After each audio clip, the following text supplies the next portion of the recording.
Hi there, it's Paul in Perth here again. And today what we're going to do is a front suspension strip on a BL Mazda 3. So as you'll see, I've got the fender missing and the fender liner is already off and the wheel is already off. So this is really a video just in case you need to do maybe a lower control arm, or maybe you need to change the rotors and the pads, or maybe you need to do a drive shaft or something like that. So I'm going to do a complete strip of this whole area. I'm going to shoot the video in two parts, and the reason I'm going to do that is to do this job well, you have to use penetrant, and the penetrant I'm going to use today is WD-40. So let's do the first part up until I put the penetrant on, and then we'll take a half-hour break. Okay, the first thing I generally do is remove this nut off the end of the drive shaft. On this particular car, it's a 32mm, but take my word for it, there are other cars I've worked on where this particular nut is a 30mm. So on your car, it's either going to be 30 or 32. So we'll get that nut off. All right, there we go. We've run that one off. Next thing we're going to do is we're going to take the caliper off. So the caliper is a 17mm. There's two 17mm bolts on the back of the caliper holding that on. So you'll find the two bolts when you get to it. So I'll just get back behind here and run out my two 17mm bolts, and what you'll find then is that the caliper will come off. So there it is there. Now, just in case you're watching this video because you want to change the brake pads, I'll just quickly show you how to get those pads out, because it is relatively straightforward. What you'll find is if you slip a flathead screwdriver in behind there, you can get the outside pad out. And to get the inside pad, it's a little bit harder because there's these retaining prongs that are holding it in, which once I get it out, I'll show you. So the inside pad has got these prongs here, but again, you saw I just levered it out. And if you're putting new pads in, you'd lubricate your sliders, which are here. You'd then fit your pads in, use a brake, what do they call it? Brake piston retracting tool to push this piston backwards. You can also use a G-clamp and G-clamp it there and push it back, and then you put it all back together. So that's the pads out if you want to do that. Next thing is the rotor. Now sometimes you can just wiggle them off. If you can't wiggle them off, grab a copper hammer and just give it a little tap, and you'll find that the rotor will come off. So that's that there. Now, if we're going to completely strip this, we need to start taking apart the things that are holding on the strut. So the strut has this big bolt at the top, which is, so you've got a 17mm bolt at the top, and the one at the bottom that's either a 12 or a 14. Let me just find out which it is. It's a 14. Okay, so at the bottom, you've got a 14. And as I recall, you need to grip the other side, otherwise it'll just keep spinning. So I'll just whack a 14 on there. All right. And then I've got the bottom bolt out. And now I'm at the stage where I need to put on my penetrant. So I could keep going, but it's just a ton easier if you put some penetrant on and wait. So both sides of the drive shaft. So I'm going to put penetrant there. I'm also going to put penetrant in the back of the drive shaft. Now for the strut, I'm going to put penetrant on this top part of the strut here,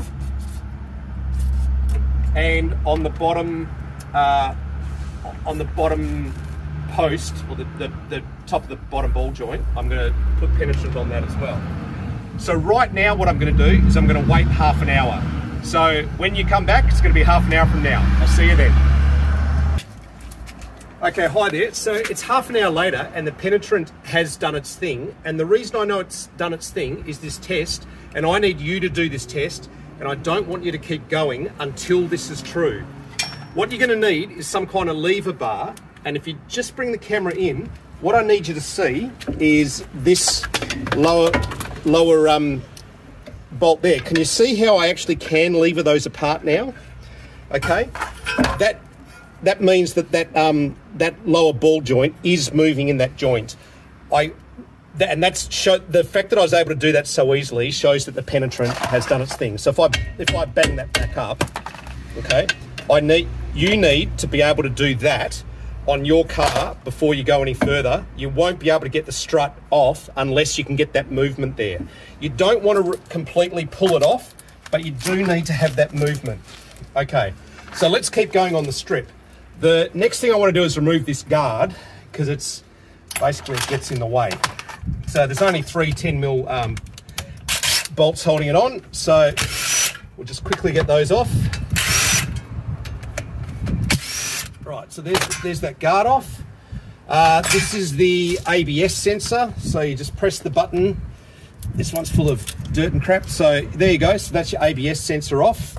Now, round here, if you look just on this side, you've got your tie rod, your steering tie rod, and your steering joint here. So I'll just take that off.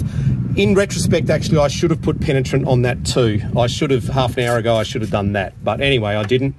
That looks to me like a 14. So let's just see if a 14 fits it, which it does. And we'll just quickly rip that off. Right, now, here's a trick for you. What I want you to do is put the nut so it's just sitting proud of the bolt. See how that there is just sitting proud of the bolt? And then to get it off, if you just pull back with the camera, I need a copper hammer at this point to get that off. Now, the reason I want the nut just proud is when I hit it, I want the nut and the bolt to be fully engaged with each other. If I spun the nut too high, it would just be on the last bit of the thread. And when I hammer it down, I'm going to damage the thread. If I have it too low, there's a chance that when I hit it, well, this is a copper hammer, it's designed for that, but if it was a steel hammer and I had the nut too low, I would definitely damage the thread. So the safest way is to have the nut sitting just proud of the bolt. Now I'm going to take my copper hammer and I'm going to hit it until that falls down. So you can see now that is the compression fitting there has come apart.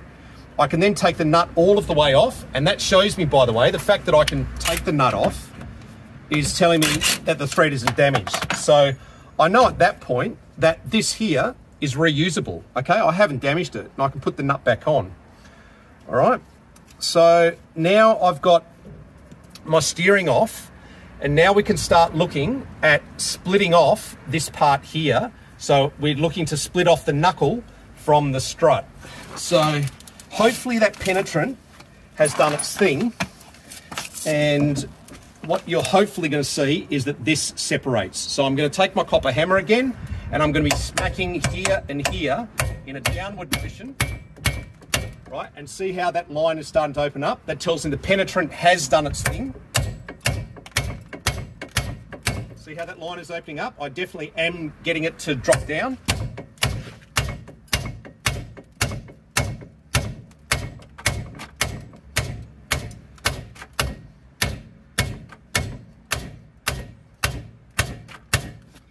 Still got a little way to go. There we go, that's off, right? Now, the reason I needed you to separate that bottom before is if it wasn't separated, trying to get it to separate now that that is off is really hard. But because I know that it is loose, I can just lift it up and off, right? And then at that point, I should be able to just tap. I can either just tap it with the, yeah, I'll just do that, with a copper hammer. Just tap that back through. Still being a bit of a bitch, so we'll just grab it. There we go, we're off. Okay. So at that point, we've got the knuckle, the bearing and the hub off in one unit, all right? So we've been managing a hot camera here because we're in Perth. So what I'm going to do now is I'm going to take a break, and believe it or not, I'm going to be sticking the camera in the fridge. I'll see you very shortly. Okay.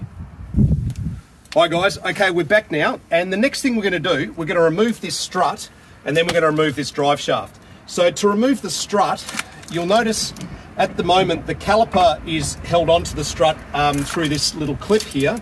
So you can quite often get them to sit a little bit proud with a flathead screwdriver. Actually, I might be able to get this one all the way out. Hang on. No, but I've at least got it proud. Once you've got it proud, you can grab a vice grip, right? And then just grab the end of the clip and pull it out, okay? So at that point, you've got the clip out, which means you can get the caliper line off, which means it's no longer attached to the strut. You'll see this ABS line is got a little rubber attachment, so you can just pull that off. Now the last thing we've got here is this link rod. So the link rod is a 14mm. So if we pop a 14mm on there, we can zip off the end of that link rod. And there you go, so there's our link rod disconnected. Now the only thing holding this strut on now is up the top. So if we come around up the top, we'll find we've got three 14mm bolts. So one, I'll do that last one last. Hang on. Ah, damn you. All right, so.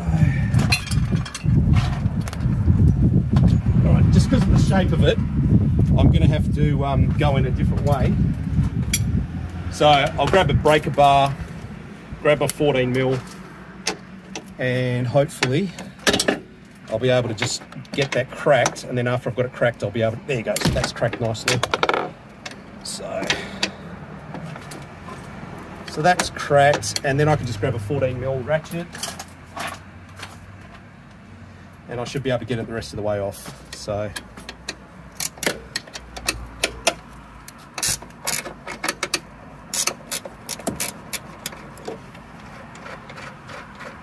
all right, now once this is out, there's only going to be one bolt holding the strut in. So when I remove this last one, I need to hold the strut because it's going to fall into my hand.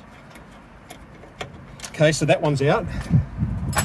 And as I said, when I do this last one,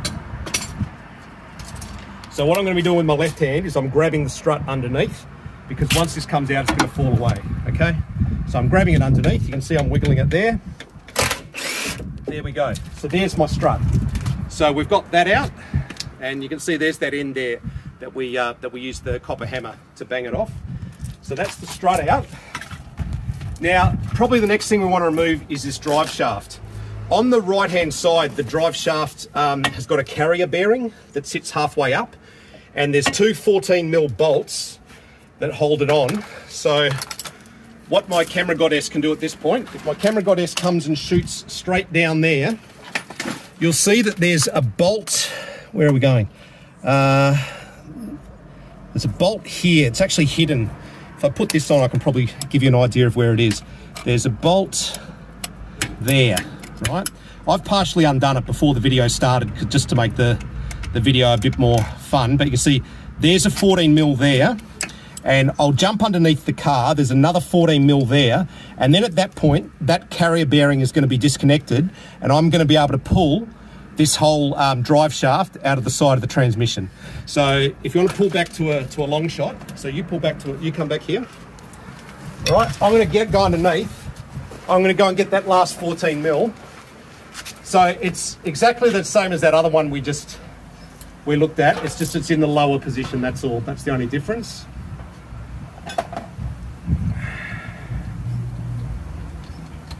So there we go. There's the second 14mm. Now, I'm pretty sure that if I now go to the side of the car and pull that whole drive shaft, I'm going to be pulling out the last adjustable part of it, and the carrier bearing, and the carrier arm. So come around here, and hopefully, if I've understood this geometry correctly, when I pull this, yep, there we go, the whole thing has come out. All right, and actually I should have let out some transmission fluid by the look of it. You might as well show my mistake, seeing as I've made it. You can see that pouring out on the floor. Please don't you make that mistake. I should have pulled some trans fluid out. So there's my drive shaft. So you can see there's that variable part there. There's the carrier bearing, and this part here is actually fixed in position. So this part, it spins obviously, but it doesn't move in an angle, it moves straight. And this is the part that moves in the angle. So we'll take another break there. I've obviously got a bit of a mess to clean up, and we'll be back shortly to remove the lower control arm. See ya. Okay, hi there. So there you go. So even I make mistakes. So I've kind of cleaned it up. Don't have a look over there, but let's just say I'm going to sort it out after the video's done. The last thing I want to show you how to do is how to remove this lower control arm. The rubber bearings, or the rubber bushes I should say, these rubber bushes, they do wear out. These ones are actually in pretty decent condition, but I'll just show you how to remove it anyway. The lower control arm is held on by 3 bolts. There's a bolt at the front, which is 19mm, and there's 2 bolts underneath that are 17mm. So I'll just duck under and just quickly pull off these 2 17mm, and then we'll talk about this 19mm at the front. So 17mm, 2 at the back. Ungracious position, but you know, stick with me.